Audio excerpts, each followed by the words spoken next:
आप पे इल्ज़ाम भी लगाया जाता है कि राम कृपाल बहुभात में जाते हैं, राम कृपाल बर्थडे में जाते हैं, राम कृपाल बहुत सारे ऐसे पार्टियों में जाते हैं, मगर विकास के नाम पे नील बटा सन्नाटा है। जो मोहब्बत, जो प्यार फुलवारी के लोगों ने मुझे दिया है, सभी धर्म, सभी जाति, सभी वर्ग के लोगों ने,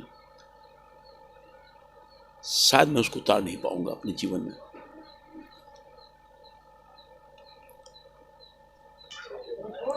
बहुत लोगों ने ताकत दी मुझको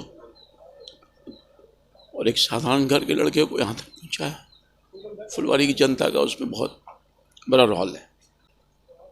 मैंने पूरी निष्ठा और ईमानदारी के साथ लोगों की सेवा की है, बिना भेदभाव के।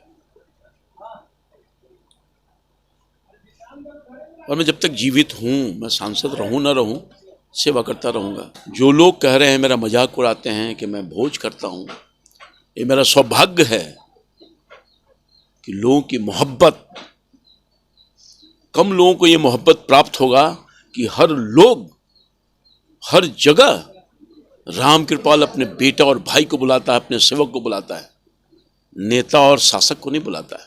कहाँ से मैं उठाऊं विकास की बात, कहाँ से उठाऊं, कहाँ से अंत करूं। और मैं इतना ही कहना चाहूँगा कि मैंने जो विकास किया है अपने कार्यकाल में, जो लोग सवाल उठा रहे हैं वो अपने गिरावान में झांक के देखें। उन सरकार सत्ता में रहने वाले लोग ये बताएं कि उन्होंने क्या किया फुलवारी के लिए और पाटलिपुत्र जनता के लिए, और मेरे सामने 1 to 1 करवा दीजिए, बता दूंगा क्या क्या मैंने विकास किया। छोटा विकास, बड़ा विकास, चाहे रेल हो, इंफ्रास्ट्रक्चर, पुल हो, पुलिया हो, 4 लेन हो, 6 लेन हो, हॉस्पिटल हो। फुलवारी में आप विकास की बात करते हो। मोदी गवर्नमेंट ने सबके लिए खोल दिया रास्ता, 4 lane, 6 lane, over bridge, elevated road, rail line, over bridge, underpass, कितना काम मैं बताऊं। 17 महीने तक तो सत्ता में थे, 15 साल छोड़िए, ये 17 महीने में कौन सत्ता में था। आपने अंडरपास की बात की, पुल अंडरपास की बात की, फुलवारी शरीफ स्टेशन पे अंडरपास अभी भी घंटों घंटा जाम रहता है सर। फुलवारी शरीफ को जाम से निजात नहीं मिला है सर। फुलवारी शरीफ में अभी भी पानी का जल जमाव की जो समस्या है, आपको एम्स से लेकर। अच्छा सवाल किया, बहुत अच्छा, आपको शुक्रिया। जिन लोगों को चश्मा नहीं लगा है विकास का, विकास से क्या मतलब है उन लोगों को, उन्हें सत्ता चाहिए, सत्ता चाहिए और कुछ चाहिए जो सब लोग जानता है। पाटलिपुत्रा लोकसभा के युवा चाहते हैं अब रोजगार, शिक्षा को और भी बढ़िया व्यवस्था, महिलाएं खासकर लड़कियां चाहती हैं कि उनके लिए महिला कॉलेज हो। फुलवारी शरीफ इतनी बड़ी आबादी है, क्षेत्र है, मगर आज तक यहाँ कोई महिला कॉलेज नहीं है। क्या लोगों को मकान नहीं मिला? जो बेसिक बात मैं बोल रहा हूँ, क्या लोगों को मुफ्त में भोजन नहीं मिल रहा है? क्या लोगों को आयुष्मान कार्ड के माध्यम से हेल्थ की सुविधा नहीं मिल रही है? क्या लोगों को बिजली और पानी नहीं मिल रहा है? लोगों के लिए सड़कें और नली गली नहीं बन रहा है?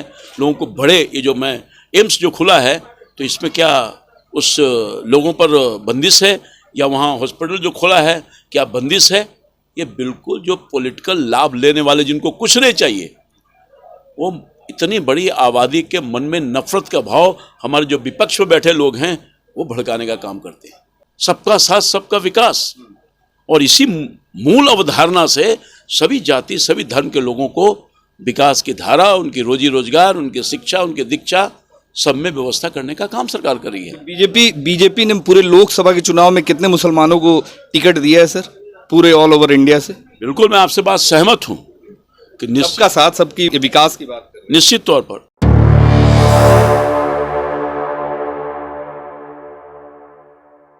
पाटलिपुत्रा लोकसभा के सबसे प्रिय उम्मीदवार और सांसद हमारे साथ में मौजूद है। आज दावत इफ्तार में फुलवारी शरीफ में शिरकत करने आए सर। जो आपका जो रवैया होता है फुलवारी शरीफ के लोगों के प्रति देखा जाता है, खासकर जब बात होती है समाज के साथ मिलने की बात होती है, तो सबसे पहला नाम अगर बिहार में किसी नेता का आता है तो वो है राम कृपाल। और आप पे इल्ज़ाम भी लगाया जाता है कि राम कृपाल बहुभात में जाते हैं, राम कृपाल बर्थडे में जाते हैं, राम कृपाल बहुत सारे ऐसे पार्टियों में जाते हैं, मगर विकास के नाम पे नील बटा सन्नाटा है। क्या कहेंगे? मैं सबसे पहले, ये रमज़ान का पवित्र मौका है और मैं इफ्तार कर आज से नहीं, लगभग 35-40 साल से मैं आता रहा हूँ और ये मेरा घर है फुलवारी शरीफ, और इसी फुलवारी शरीफ के इस इलाके में मेरा जन्म भी हुआ है। तो मैंने कभी एहसास नहीं किया कि मैं कोई सांसद के रूप में या कोई नेता के रूप में जाता रहा हूँ। सच्चाई से मैं बता रहा हूँ, यहाँ के लोग आवाम भी इसके गवाह। जो मोहब्बत, जो प्यार फुलवारी के लोगों ने मुझे दिया है, सभी धर्म, सभी जाति, सभी वर्ग के लोगों ने, शायद मैं उसको उतार नहीं पाऊंगा अपने जीवन में।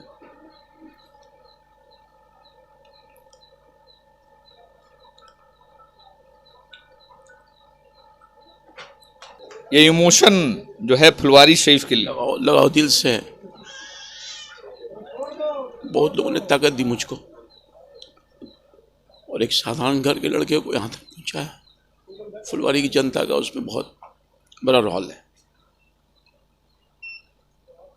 मैंने पूरी निष्ठा और ईमानदारी के साथ लोगों की सेवा की है, बिना भेदभाव के। और मैं जब तक जीवित हूँ, मैं सांसद रहूँ ना रहूँ, सेवा करता रहूँगा। सामाजिक कार्यकर्ता हूँ ज़्यादा, राजनीतिक कार्यकर्ता के हैसियत से ज़्यादा सामाजिक कार्यकर्ता हूँ। और मेरे जीवन का लक्ष्य यही है कि मैं जब तक जीवित रहूं, लोगों की सेवा करता रहूं, ईमानदारी पूर्वक, निष्ठापूर्वक। और 40 साल के जीवन काल में आज तक मेरे ऊपर कोई दाग नहीं है। और जो लोगों का विश्वास मेरे ऊपर मिला, अपार विश्वास, पटना के महान जनता, पाटलिपुत्रा की महान जनता को, फुलवारी की जनता को निष्ठापूर्वक, ईमानदारी से निर्वहन किया हूँ। और जहाँ तक विकास की बात, जो लोग कह रहे हैं, मेरा मजाक उड़ाते हैं कि मैं भोज करता हूँ, ये मेरा सौभाग्य है कि लोगों की मोहब्बत, कम लोगों को ये मोहब्बत प्राप्त होगा कि हर लोग, हर जगह राम कृपाल अपने बेटा और भाई को बुलाता है, अपने सेवक को बुलाता है, नेता और शासक को नहीं बुलाता है। ये कम लोगों को सौभाग्य बिहार में, मैं समझता हूँ कि।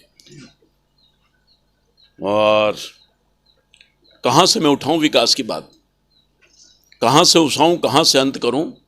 और मैं इतना ही कहना चाहूँगा कि मैंने जो विकास किया है अपने कार्यकाल में, जो लोग सवाल उठा रहे हैं वो अपने गिरावान में झांक के देखें। उनके ऊपर जब जिम्मेवारी है, उन सरकार, सत्ता में रहने वाले लोग ये बताएं कि उन्होंने क्या किया फुलवारी के लिए और पाटलिपुत्रा जनता के लिए। और मेरे सामने 1-to-1 करवा दीजिए, बता दूंगा क्या क्या मैंने विकास किया। छोटा विकास, बड़ा विकास, चाहे रेल हो, इंफ्रास्ट्रक्चर, पुल हो, पुलिया हो, 4 लेन हो, 6 लेन हो, हॉस्पिटल हो। फुलवारी में आप विकास की बात करते हो। ESI का जो हॉस्पिटल है, ये जो 100 बेडेड हॉस्पिटल का निर्माण करवाया, कहाँ था? आप तो यहीं के रहने वाले हैं ना। वो लोगों को नहीं दिखता है। रोड नली की बात छोड़िए, गली की बात छोड़िए, दिखाइए उन लोगों को। बीटा का ये फुलवारी का ESI का हॉस्पिटल और 350 बेड का हॉस्पिटल, मुफ्त में इलाज। ये मेरे प्रयास का नतीजा है कि वर्तमान गवर्नमेंट ने, मोदी गवर्नमेंट ने सबके लिए खोल दिया रास्ता। 4 lane, 6 lane, overbridge, elevated road, rail line, overbridge, underpass, कितना काम मैं बताऊं। और हर हाथ में 5 लाख रुपए का मुफ्त में उपचार की व्यवस्था का भी काम हमारी सरकार ने ही किया। विकास नहीं है? लोगों को मुफ्त में भोजन मिल रहा है, विकास नहीं है? हर घर में नली गली, ये विकास नहीं है? पूछिए कि पैसा कहां से आ रहा है, बताए तो कोई। जिन लोगों ने सवाल किया उनसे पूछिए आपने क्या काम किया है। तो सत्ता में भी नहीं है, यहाँ के MP वो नहीं। कौन? 25 साल से आपकी। जो लोग सवाल उठा रहे हैं वो MP नहीं है। वो सत्ता भी 17 महीने तक तो सत्ता में थे। 15 साल छोड़िए, ये 17 महीने में कौन सत्ता में था? आपने अंडरपास की बात की, पुल अंडरपास की बात की। फुलवारी शरीफ स्टेशन पे अंडरपास अभी भी घंटों घंटा जाम रहता है सर। फुलवारी शरीफ को जाम से निजात नहीं मिला है सर। फुलवारी शरीफ में अभी भी पानी का जल जमाव की जो समस्या है, आपको एम्स से लेकर। अच्छा सवाल किया, बहुत अच्छा, आपको शुक्रिया। फुलवारी अंडरपास सैंक्शन हो गया। मैंने इसको बहुत पहले सैंक्शन करवाया था, ओवर ब्रिज था, मगर एयरपोर्ट अथॉरिटी के ऑब्जेक्शन के बाद रिवाइज हुआ, अंडरपास हो गया, और आप जाके पता कीजिए उसका टेंडर भी हो गया है। पुल निर्माण निगम, राज्य सरकार, रेल और राज्य दोनों मिलकर पैसा लगाएगा, मगर एजेंसी है राज्य सरकार पुल निर्माण निगम, जाके वहाँ पता कर लीजिए और पूछिए उससे कब काम लगाओगे। और दूसरी बड़ी बात आपने कहा, नाला, ये पानी के लिए जो व्यवस्था हो सकता था, जाके देखिए ड्रेन बन रहा है कि नहीं बन रहा है। उडको के माध्यम से ड्रेन बन रहा है, बड़ा नाला का निर्माण, न जाने उसके लिए कितना मैंने इशू उठाया है, कितना मैंने प्रयास किया है, तब उसका प्रतिफल है कि ये हो रहा है। और बता देते हैं, ये जो एम्स से लेकर के बेउर तक एलिवेटेड रोड अंडर प्रोसेस है, सैंक्शन के प्रोसेस में है।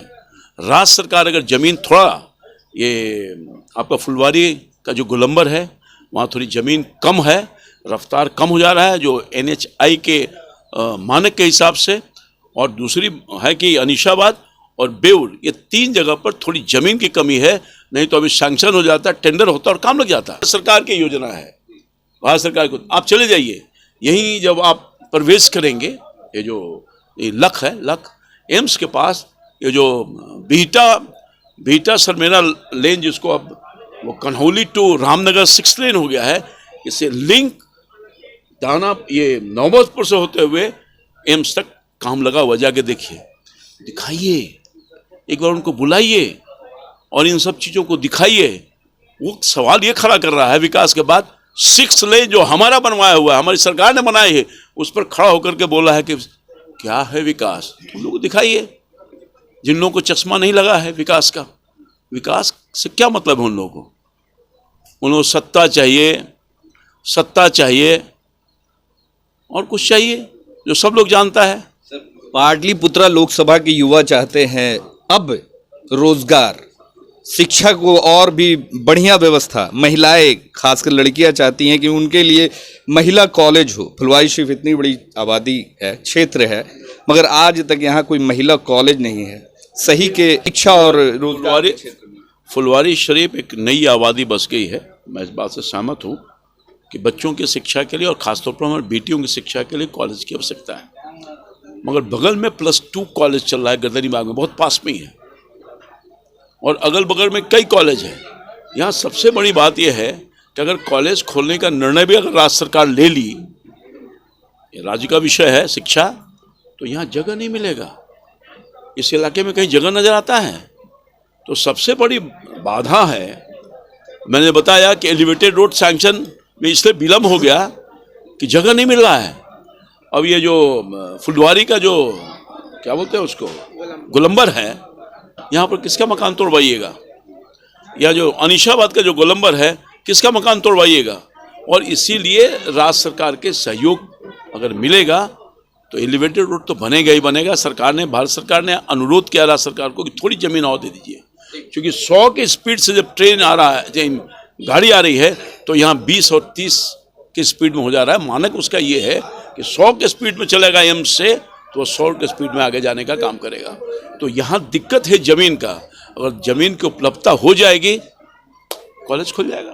अच्छा, एक खास सवाल सर कि राम कृपाल से पाटलिपुत्रा लोकसभा के जितने भी मुस्लिम खासकर बहुत प्यार करते हैं, आपके लिए जान निछावर करते हैं, मगर कहीं जस्ट उसके अपोजिट बीजेपी को लेकर कहीं ना कहीं वो कम्युनिटी, खासकर मुस्लिम समाज, थोड़ा सा ये होता है, उसको आप कैसे दूर करेंगे? ये भ्रांति है कि भारतीय जनता पार्टी जो इतनी बड़ी आबादी वाली लोग देश में है, उसके प्रति कोई नफरत के भाव रखती है।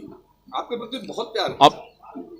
आप योजना देखिए, भारत सरकार द्वारा संचालित जो योजना है गरीब कल्याण योजना, क्या लोगों को मकान नहीं मिला? जो बेसिक बात मैं बोल रहा हूँ, क्या लोगों को मुफ्त में भोजन नहीं मिल रहा है? क्या लोगों को आयुष्मान कार्ड के माध्यम से हेल्थ की सुविधा नहीं मिल रही है?